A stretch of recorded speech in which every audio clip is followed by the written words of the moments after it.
প্রশ্ন করেছেন আর চাকরি নেওয়ার সময় ৫-১০ লক্ষ টাকা ঘুষ দিয়ে চাকরি নিলে তার চাকরির বেতন বৈধ কি না। প্রশ্ন করেছেন আমাদের ভাই যে চাকরি নেওয়ার সময় যদি ৫-১০ লক্ষ টাকা ঘুষ দিয়ে চাকরি নেয় তাহলে তার চাকরি বৈধ কি না। জবাব, চাকরির বেতন বৈধ কি না। জবাব, ঘুষ কাকে বলে? ঘুষ বলা হয় কোনো অন্যায়কে ন্যায় করে নেওয়ার জন্য, অনিয়মটাকে নিয়মে নিয়ে আসার জন্য যা কিছু দেওয়া হয় এটাকেই ঘুষ বলা হয়। অবৈধ কাজকে বৈধ করে নেওয়ার জন্য যা কিছু দেওয়া হয় এটাকেই বলা হয় ঘুষ। এজন্য ঘুষ কখনো দুই দিক থেকে হতে পারে, ঘুষ কখনো শুধু এক দিক থেকে হতে পারে। তা কিভাবে? একটা চাকরির বিষয়, সাধারণত চাকরির বিষয় মেধা তালিকার মেধা যোগ্যতার গুরুত্ব দেওয়া হয়। এখন চাকরিতে আপনাকে পরীক্ষা নিরীক্ষা নেওয়া হলো, সেই পরীক্ষা নিরীক্ষায় আপনি চাকরিতে যদি পরীক্ষা নিরীক্ষায় যদি আপনি যোগ্যতা আপনার যোগ্য বলে বিবেচিত হন, আপনি যোগ্য বলে বিবেচিত হয়েছেন, সকল পরীক্ষায়, লিখিত পরীক্ষায়, মৌখিক পরীক্ষায়, সব পরীক্ষায় আপনি প্রথম হয়েছেন, তাহলে আপনিই চাকরিটার যোগ্য। কিন্তু সমাজের এমন একটা নিয়ম হয়ে গেছে, আপনি যদি কিছু টাকা না দেন তাহলে আপনাকে চাকরি দেওয়া হবে না, আপনাকে বাদ দিয়ে অন্য ব্যক্তিকে যে যোগ্য হিসাবে প্রমাণিত হয়নি তাকে দিয়ে দেওয়া হবে। এখানে আপনার জন্য সবচেয়ে নিরাপদ হলো আপনি আল্লাহর উপর আস্থা রেখে ভরসা করে সেখানে টাকা দেওয়াটাও বর্জন করবেন, বরং টাকা ছাড়া যেখানে পাওয়া যায় সেটা আপনি খুঁজবেন। এটা হলো ১ নম্বর কথা। ২ নম্বর কথা, আপনার জীবনে বহুবার চেষ্টা করেছেন কিন্তু কখনো সম্ভব হচ্ছে না, খুব কঠিন দিন যাচ্ছে আপনার, তাহলে এমত অবস্থায় আপনি মেধার দিক দিয়ে সব দিক দিয়ে আপনি যোগ্য, কিন্তু এখন টাকা না দেওয়ার কারণে আপনি যোগ্য ব্যক্তিটা অযোগ্য হয়ে যাচ্ছেন, আপনার ন্যায়টাকে অন্যায় করে ফেলা হচ্ছে টাকার কারণে।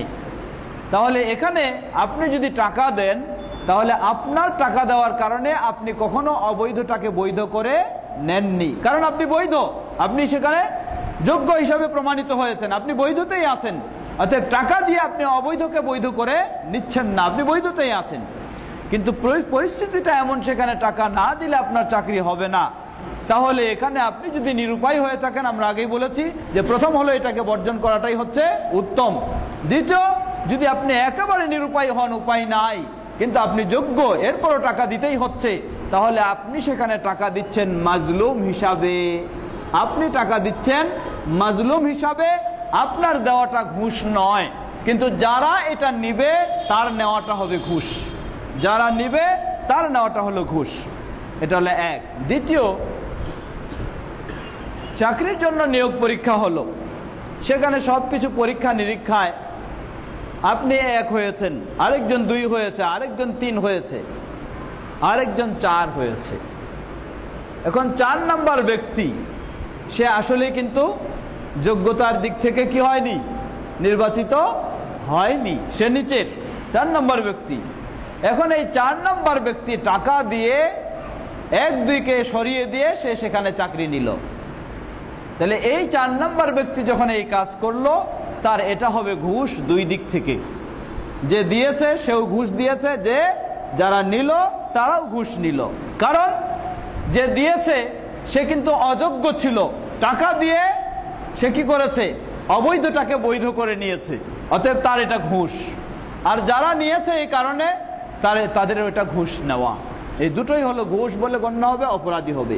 সুতরাং আপনার চাকরির ক্ষেত্রে যদি এই ধরনের আপনি যোগ্য হয়েও নিরুপায় হয়েও কখনো দিতে হয়, দিয়েছেন, ইনশাআল্লাহ সেটি আপনার জন্য ঘুষ বলে গণ্য হবে না, কিন্তু যারা নিয়েছে তাদেরটা ঘুষ বলে গণ্য হবে। প্রশ্ন করেছিলেন যে এই ধরনের চাকরির বেতন বৈধ কি না। আপনি যদি যোগ্য হয়ে থাকেন, নিরুপায় হয়ে দিতে হয়েছে, তাহলে ইনশাআল্লাহ আপনার জন্য সেই চাকরির বেতনের অসুবিধা নেই। দ্বিতীয় বিষয়, আপনি যোগ্য ছিলেন না, আপনি ঘুষ দিয়েই চাকরি নিয়েছেন, এখন আপনার বেতনটা চাকরির বৈধ হবে কি না। জবাব, আপনি ঘুষ দেওয়ার কারণে এক হারাম কাজ করেছেন, অন্যায় কাজ করেছেন। দ্বিতীয়, এখন চাকরির ক্ষেত্রে আপনার যে নিয়মিত ডিউটি, সেই ডিউটি যদি সত্যিকারীভাবে সুন্দরভাবে যথাযথভাবে আপনি পালন করেন, করে আপনি পারিশ্রমিক নিয়ে থাকেন, তাহলে আপনার জন্য ইনশাআল্লাহ সেটা হালাল হবে, অসুবিধা নেই। আর যদি এমন হয় আপনি পারিশ্রমিক মানে সেই বেতন খাওয়ার ক্ষেত্রে আপনার ডিউটি অফিসে হাজিরা দিয়ে চলে আসছেন, কোনো অফিসের কাজ করেন না, বা এলোমেলো করে দিন কাটান, আপনি আরো ক্ষতি করেন, কোম্পানির উপকার দূরে থাকা আরো ক্ষতি করেন, তাহলে আপনার বৈধভাবে চাকরি নিলেও আপনার এই বেতন কি হবে না, হালাল হবে না, যেহেতু আপনার ডিউটি আপনি কি করেননি, পালন করেননি, অতএব পারিশ্রমিক নেওয়াটাও আপনার বৈধ নয়। আল্লাহু আ'লাম।